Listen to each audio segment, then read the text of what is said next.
ಈ ಒಂದು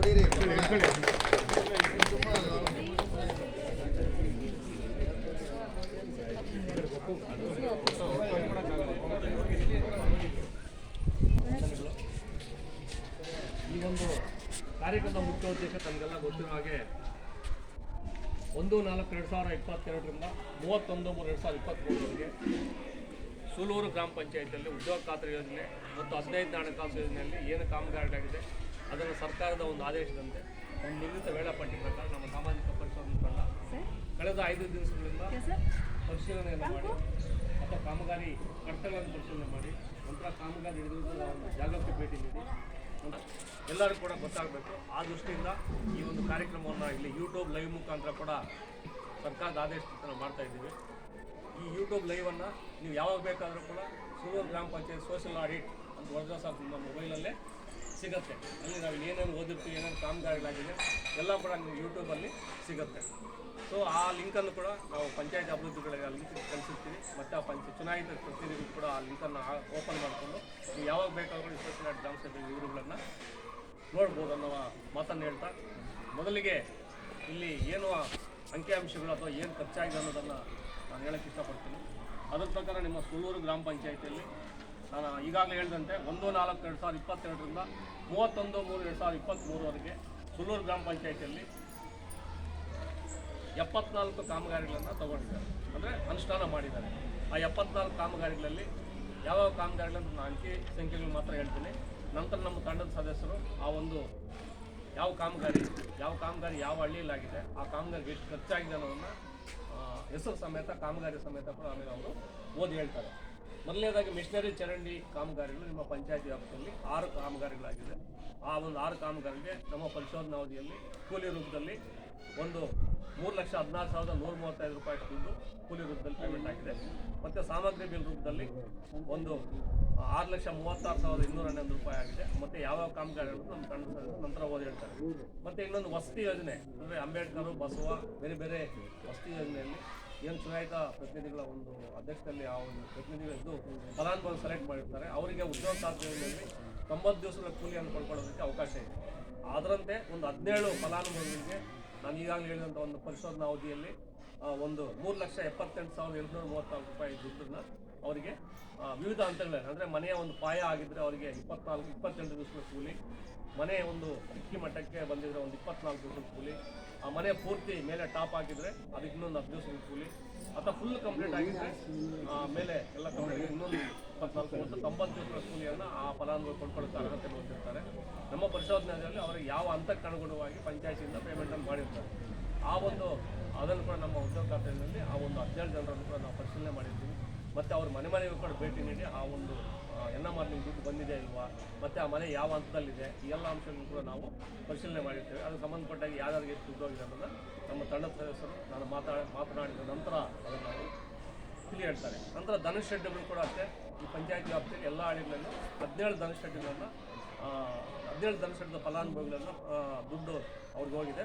ಅದರ ಪ್ರಕಾರ ಒಂದು 85,113 ರೂಪಾಯಿ ಮಾತ್ರ ದುಡ್ಡು ಆ ಧನುಷ್ ಶೆಡ್ಗಳ ಮಾಡ್ಕೊಂಡಿರೋದು ಹೋಗಿದೆ. ಅದಕ್ಕೆ ಸಾಮಗ್ರಿ ಬಿಲ್ ರೂಪದಲ್ಲಿ ಒಂದು 2,02,161 ರೂಪಾಯಿ 169 ರೂಪಾಯಿ ದುಡ್ಡು ಆ ಸಾಮಗ್ರಿ ಬಿಲ್ ರೂಪದಲ್ಲಿ ಕೂಡ ಅವರಿಗೆ ಪೇಮೆಂಟ್ ಆಗಿದೆ. ನಂತರ ಸೋಕ್ ಪಿಟ್ಟು, ಅಂದರೆ ರಾಜ್ಯ ಸರ್ಕಾರದ ಮತ್ತೊಂದು ಮಹತ್ವಾಕಾಂಕ್ಷಿ ಯೋಜನೆ, ಪ್ರತಿಯೊಂದು ಮನೆಗೆ ಸೋಕ್ ಪಿಟ್ ಮಾಡ್ಕೋಬೇಕನ್ನೋ ದೃಷ್ಟಿ ಆದಷ್ಟು ಈಗಾಗಲೇ ಜಾಸ್ತಿ ಸೋಕ್ ಪಿಟ್ಗಳಾಗಿದೆ. ಆದರೆ ನಮ್ಮ ಪರಿಶೋಧನೆ 3 ಸೋಕ್ ಪಿಟ್ಗಳು ಮಾತ್ರ ಅನುಷ್ಠಾನ ಮಾಡಿದ್ದಾರೆ. ಆ 3 ಸೋಕ್ ಪಿಟ್ಗೆ ಒಂದು 21,012 ರೂಪಾಯಿ ಮಾತ್ರ ಪೇಮೆಂಟ್ ಆಗಿರುತ್ತೆ. ನಂತರ ಮೇಕೆ ಶೆಡ್ಗಳು 2 ಆಗಿದೆ. ಆ 2 ಶೆಡ್ಗೆ ಬರೀ 6,180 ರೂಪಾಯಿ ಖರ್ಚು ಮಾಡಿದ್ದಾರೆ. ಮತ್ತು ಕಾಂಪೌಂಡ್ ನಿರ್ಮಾಣ ಇದೊಂದು 3 ಕಾಮಗಾರಿಗಳಾಗಿದೆ. ಎಲ್ಲ ಕಾಮಗಾರಿಗಳು ಕೂಡ ನಾವು ನಮ್ಮ ತಂಡ ಹೋಗಿ ಪರಿಶೀಲನೆ ಮಾಡಿದ್ದೇವೆ. ಅದಕ್ಕೆ ಸಂಬಂಧಪಟ್ಟಾಗ ಅಲ್ಲಿ ನಾಮಫಲಕ ಹಾಕಿದ್ದಾರೆ ಅಂತ, ಅಲ್ಲಿ ಯಾವ ಹಂತದಲ್ಲಿ ಎಷ್ಟು ಪೇಮೆಂಟ್ ಆಗಿದೆ ಎಲ್ಲ ಅಂಶಗಳು ಕೂಡ ನಾವು ಪರಿಶೀಲನೆ ಮಾಡಿದ್ದೀವಿ. ನಂತರ ಜಲ್ಲಿ ರಸ್ತೆ 1 ಕಾಮಗಾರಿ ಆಗಿರುತ್ತೆ. ಮತ್ತು CC ರಸ್ತೆಗಳು ನಮ್ಮ ಒಂದು ಪರಿಶೋಧನೆಯಲ್ಲಿ 6 ಕಾಮಗಾರಿ ಆಗಿರುತ್ತೆ. ಯಾವುದನ್ನು ನಮ್ಮ ತಂಡದ ನಂತರ ಓದಿ ಹೇಳ್ತಾರೆ. ಶೌಚಾಲಯ ಸಂಬಂಧಪಟ್ಟಾಗ 3 ಕಾಮಗಾರಿಗಳನ್ನು ಅನುಷ್ಠಾನ ಮಾಡಿದ್ದಾರೆ. ಈ ಶೌಚಾಲಯಕ್ಕೆ ಶಾಲಾ ಶೌಚಾಲಯ ಆಗಿರೋದು ನಾವೆಲ್ಲ ಪರಿಶೀಲನೆ ಮಾಡಿದ ಸಂಬಂಧದಲ್ಲಿ ನಮ್ಮ ಮೆಜರ್ಮೆಂಟ್ ಪ್ರಕಾರ ಅಲ್ಲಿ ಕೆಲಸ ಆಗಿದೆ, ಮತ್ತು ಅದರಲ್ಲಿ ಬೋರ್ಡ್ ಆಗಿದೆ, ಇದೆಲ್ಲ ನಾವು ಪರಿಶೀಲನೆ ಮಾಡಿರ್ತೇವೆ. ಈ ಶೌಚಾಲಯಕ್ಕೆ ಸಂಬಂಧಪಟ್ಟಾಗ 1,28,150 ರೂಪಾಯಿ ದುಡ್ಡು ಖರ್ಚಾಗಿರುತ್ತೆ. ಮತ್ತು ಈ ಒಂದು ಜಂಗಲ್ ಕ್ಲೀನಿಂಗ್, ಈ ಹೈವೇ ಪಕ್ಕದಲ್ಲಿ ಒಂದು ಕೆರೆ ಪಕ್ಕದಲ್ಲಿ ಜಂಗಲ್ ಕ್ಲೀನಿಂಗ್ ಅನ್ನೋ ಕಾಮಗಾರಿ ಮಾಡಿರ್ತಾರೆ. ಅದಕ್ಕೆ 55,620 ರೂಪಾಯಿ ಖರ್ಚು ಮಾಡಿರ್ತಾರೆ. ಮತ್ತು ಕೆರೆಕಟ್ಟೆ ಅಭಿವೃದ್ಧಿ ಈ ಒಂದು 4 ಕಾಮಗಾರಿ ತೊಗೊಂಡಿದ್ದಾರೆ. 4 ಕಾಮಗಾರಿ ಕೂಡ ನಮ್ಮ ಫೈಲ್ ಸಮೇತ ಹೋಗ್ಬಿಟ್ಟು ಅಲ್ಲಿ ಸ್ಥಳ ಪರಿಶೀಲನೆ ಮಾಡಿದ್ದೀವಿ. ಅದು ಸಂಬಂಧಪಟ್ಟಾಗೆ ಆ ಫೋಟೋಗಳಲ್ಲಿ 3 ಫೋಟೋಗಳು ಅದಕ್ಕೆ ಮ್ಯಾಚ್ ಆಗುತ್ತೆ ಅಂದರೆ ಈ ಎಲ್ಲ ಅಂಶಗಳನ್ನು ಕೂಡ ಪರಿಶೀಲನೆ ಮಾಡಿ ಅದೊಂದು ವರದಿಯನ್ನು ಕೂಡ ನಾವು ನಿಮ್ಮ ಮುಂದೆ ಇಲ್ಲಿದ್ದೇವೆ. ನಂತರ ರಿವಿಟ್ಮೆಂಟ್ ಕಾಮಗಾರಿ ಈ ಒಂದು ಇದು ಅಷ್ಟೇ ಹೈವೇ ಪಕ್ಕದಲ್ಲಿ ಒಂದು ಆಂಜನೇಯ ಸ್ವಾಮಿ ದೇವಸ್ಥಾನ ಪಕ್ಕದಲ್ಲಿ ರಿವಿಟ್ಮೆಂಟ್ ಕಾಮಗಾರಿಯನ್ನು ಅಲ್ಲಿ ಮಾಡಿದ್ದಾರೆ. ಈ ಒಂದು ಕಾಮಗಾರಿ ಕೂಡ ಭೇಟಿ ನೀಡಿದ್ದೀವಿ. ಈ ಒಂದು ಕಾಮಗಾರಿಗೆ ಒಂದು 2,14,440 ರೂಪಾಯಿ ದುಡ್ಡು ನಮ್ಮ ಪರಿಶೋಧನಾ ಅವಧಿಯಲ್ಲಿ ಖರ್ಚನ್ನು ಮಾಡಿರ್ತಾರೆ. ಎರೆಹುಳು ಘಟಕ 2 ಕಾಮಗಾರಿಯನ್ನು ಮಾಡಿ ಇದಕ್ಕೆ ಸಾಮಗ್ರಿ ಬಿಲ್ ರೂಪದಲ್ಲಿ ಒಂದು 13,589 ರೂಪಾಯಿ ಹೋಗಿರುತ್ತೆ. ಮತ್ತು ಇಷ್ಟು ಕಾಮಗಾರಿಗಳು ನಿಮ್ಮ ಪಂಚಾಯತಿ ನಿರ್ವಹಣೆಯಾಗಿದೆ. ಇದರ ಜೊತೆಗೆ ಒಂದು ಅನುಷ್ಠಾನ ಇಲಾಖೆಗಳಿವೆ. ರೇಷ್ಮೆ ಇಲಾಖೆ ಮತ್ತು ತೋಟಗಾರಿಕೆ ಇಲಾಖೆ, ಕೃಷಿ ಇಲಾಖೆ ಮತ್ತು ಅರಣ್ಯ ಇಲಾಖೆ ಎಲ್ಲ PRD ಇಲಾಖೆಗಳು ಕೂಡ ನಿಮ್ಮ ಪಂಚಾಯತಿಯಲ್ಲಿ ಒಂದು 35 ಕಾಮಗಾರಿಗಳನ್ನು ನಮ್ಮ ಪರಿಶೋಧನೆಯಲ್ಲಿ ಅನುಷ್ಠಾನ ಮಾಡಿದ್ದಾರೆ. ಅದರಲ್ಲಿ ರೇಷ್ಮೆ ಇಲಾಖೆಗೆ ಸಂಬಂಧಪಟ್ಟಂತೆ 20 ಕಾಮಗಾರಿಗಳನ್ನು ಪರಿಶೋಧನೆಗೆ ನಮ್ಮ ಪರಿಶೋಧನೆಯಲ್ಲಿ ಫಲವನ್ನು ಪಡ್ಕೊಂಡಿರ್ತಾರೆ ಫಲಾನುಭವಿಗಳು. ಅದರ ಪ್ರಕಾರ ಅವರಿಗೆ 5,34,570 ರೂಪಾಯಿ ದುಡ್ಡನ್ನು ಖರ್ಚು ಮಾಡಿದ್ದಾರೆ. ಮತ್ತು ಸಾಮಗ್ರಿ ವಿರುದ್ಧದಲ್ಲಿ ಒಂದು 1,37,050 ರೂಪಾಯಿ ದುಡ್ಡನ್ನು ಆ ಒಂದು ರೇಷ್ಮೆ ತೋಟವನ್ನು ಯಾರು ಮಾಡ್ಕೊಂಡಿರ್ತಾರೋ ಅವರಿಗೆ ಪೇಮೆಂಟ್ ಆಗಿದೆ.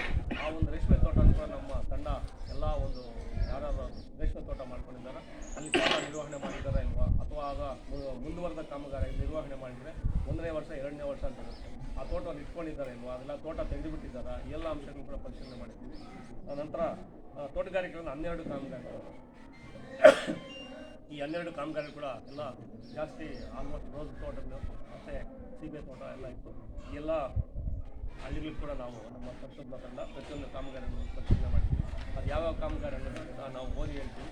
ಇದೊಂದು ರೆಕಾರ್ಡು ಆಗುತ್ತೆ. ಅದರಿಂದ ಆ ಒಂದು ಓದಿ ಹೇಳಿದ ಮೇಲೆ ನಿಮ್ಮ ಕಡೆಯಿಂದ ಯಾರನ್ನ ಇನ್ನು ತೋಟನೇ ಮಾಡ್ಕೊಂಡಿಲ್ಲ ಸರ್, ಇಲ್ಲ ನೀವು ಸುಳ್ಳು ಹೇಳ್ತಾ ಇದ್ದೀರಿ, ಆ ರೀತಿಯಲ್ಲಿ ನಿಮ್ಮ ಕಡೆಯಿಂದ ಏನೋ ಆಕ್ಷೇಪಣೆಗಳಿದ್ದರೆ ಈ ಸಭೆಯಲ್ಲೇ ತಿಳಿಸಿ ಆ ಸಭೆಯಲ್ಲೇ ಅದಕ್ಕೆ ತೀರ್ಮಾನ ತಗೋಬೇಕಂತಂದರೆ ಅಂದರೆ ಅದನ್ನು ವಸೂಲಾತಿಗೆ ಆಗಬೇಕು, ಅಬ್ಜೆಕ್ಷನ್ ಆಗಬೇಕು, ಎಲ್ಲ ಅಂಶಗಳು ಚರ್ಚೆ ಮಾಡಬೇಕಾಗುತ್ತೆ. ಮತ್ತು ಕೃಷಿ ಇಲಾಖೆಯಿಂದ ಒಂದೇ ಒಂದು ಕೃಷಿ ಹೊಂಡ ಆಗಿದೆ, ಇದು ಗರುಡನಹಳ್ಳಿಯಲ್ಲಿ. ಈ ಒಂದು ಕಾಮಗಾರಿ ನಮ್ಮ ಪರಿಶೋಧನಾ ತಂಡ ಹೋಗಿ ಆ ಒಂದು ಕಾಮಗಾರಿ ವೀಕ್ಷಣೆ ಮಾಡಿ ಬಂದಿದ್ದಾರೆ. ನಂತರ PRD ಇಲಾಖೆಯಿಂದ 2 ಕಾಮಗಾರಿ ಆಗಿದೆ ಚಂದಟ್ಟಿಯಲ್ಲಿ. ಅದಕ್ಕೆ ಸಂಬಂಧಪಟ್ಟ 2 ಕಡತಗಳನ್ನು ಪಂಚಾಯತ್ ರಾಜ್ ಇಲಾಖೆ ಆ ಕಡತಗಳನ್ನು ನಮ್ಮ ಆಡಿಟ್ಗೆ ಕೊಟ್ಟಿರೋದಿಲ್ಲ. ಅದನ್ನು ನಾವು ನಮ್ಮ ಪರಿಶೋಧನಾ ನಿಯಮಾವಳಿ ಪ್ರಕಾರ ಅದನ್ನು ಆಕ್ಷೇಪಣೆಗೆ ಸೂಚಿಸಿದ್ದೀವಿ. ಮತ್ತು ಈ ಒಂದು ಅಂಶವನ್ನು ನಮ್ಮ ಮಾನ್ಯ ಕಾರ್ಯನಿರ್ವಹಣಾಧಿಕಾರಿಗಳು ಮತ್ತು ನಮ್ಮ CS ಜಿಲ್ಲಾ ಪಂಚಾಯತ್ CS ಮೇಡಮ್ ಅವರನ್ನೆಲ್ಲ ಕೂಡ ಕಡತಗಳನ್ನು ತಂದುಕೊಟ್ಟಿಲ್ಲ ಅನ್ನೋ ಅಂಶವನ್ನು ನಾವು ಆಕ್ಷೇಪಣೆ ಸೂಚಿಸಿ ಸರ್ಕಾರಕ್ಕೆ ವರದಿಯನ್ನು ಸಲ್ಲಿಸ್ತೀವಿ. ಇಷ್ಟು ಅಂಶಗಳು ನಮ್ಮ ಅನಾದಿಯಲ್ಲಿ ಆಗಿದೆ. ಮುಂದಿನ ಭಾಗವಾಗಿ ಯಾವ್ಯಾವ ಕಾಮಗಾರಿ ಯಾವ್ಯಾವ ಹಳ್ಳಿಯಲ್ಲಿ ಆಗಿದೆ ಅನ್ನೋದನ್ನು ಓದಿ ಹೇಳ್ತಾರೆ. ಆ ಓದಿ ಹೇಳೋ ಸಂದರ್ಭದಲ್ಲಿ ಮದ್ದಲ್ಲಿಲ್ಲ ಸಹ ಈ ಕಾಮಗಾರಿ ಬಗ್ಗೆ ನಮಗೆ ಫೈಲ್ ಬೇಕು ಅಥವಾ ನೋಡಬೇಕಂದ್ರೂ ಕೂಡ ಸಂಬಂಧಪಟ್ಟ ಪಂಚಾಯತಿಯಿಂದ ಅನುಷ್ಠಾನ ಮಾಡಿರೋ ಕಾಮಗಾರಿ ಕರ್ತವ್ಯೆಲ್ಲ ಪಂಚಾಯತಿಯಲ್ಲೇ ಇದೆ.